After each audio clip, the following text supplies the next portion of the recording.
இப்போ எதுக்கு எல்லா கூட்டமும் வந்துட்டு கிச்சனில் அசம்பிள் ஆயிருக்கு நான் தெரிஞ்சுக்கலாமா? அது ஒன்றும் இல்லை, நம்ம ரொம்ப நாள் கழிச்சு கிட்டத்தட்ட 2 மாதத்துக்கு பக்கமாகவே இருக்கும்னு நினைக்கிறேன் சில்லி பொரிச்சு இருக்குமா ரக்ஷு. அதனால இன்னைக்கு சிக்கன் வாசம் கிடச்சிருச்சு. ஐ மீன் நான் சிக்கன் சமைச்சு ரொம்ப நாள் ஆன மாதிரி தான் இருக்குது. அதுக்காக இந்த மாதிரி வந்திருக்காங்க. இன்னைக்கு பார்த்தீங்கன்னா சிக்கன் 65க்கு போடலான்னு சொல்லிட்டு ரொம்ப நாள் ஆச்சு. நம்ம மசாலாவுக்கு நம்ம வந்துட்டு ஒரு ஆடு கொடுக்கணும் அப்படிங்கிறதுக்காக இன்றைக்கி போய் சிக்கன் 100 ரூபாய்க்கு வெட்டிக்கிட்டு வந்தாங்க. 120 ரூபா 220 ரூபா கிலோ 100 ரூபாய்க்கு வெட்டிட்டு வந்திருக்காங்க. நம்ம சேல் பண்ணுற சிக்கன் 65 மசாலாவில் தான் இன்றைக்கி நம்ம வந்துட்டு சிக்கன் 65 வந்து பொரிக்க போகிறோம். இதிலே வந்து உப்பு காரம் எல்லாமே இருக்கும். இஞ்சி பூண்டு பேஸ்ட்டு சேர்த்துக்கலாம்.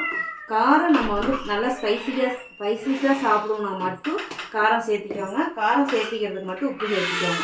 ஏன்னா காரம் பார்த்திங்கன்னா 90% உப்பு வந்து 80% வரும். நமக்கு வந்து 100% காரம் வேணுன்னா மட்டும் இதை சேர்த்திக்கணும். நல்லா பிசைஞ்சிட்டு நம்ம வந்து எண்ணெயை காய்ச்சி போட்டோம்னா நல்லா எண்ணெய் பிரியாது, சூப்பராக டேஸ்ட்டாக இருக்கும். தேவைப்படுங்க ஸ்கிரீனில் இருக்கிற வாட்ஸ்அப் நம்பருக்கு வாட்ஸ்அப் பண்ணி ஆர்டர் ப்ளேஸ் பண்ணிக்கோங்க.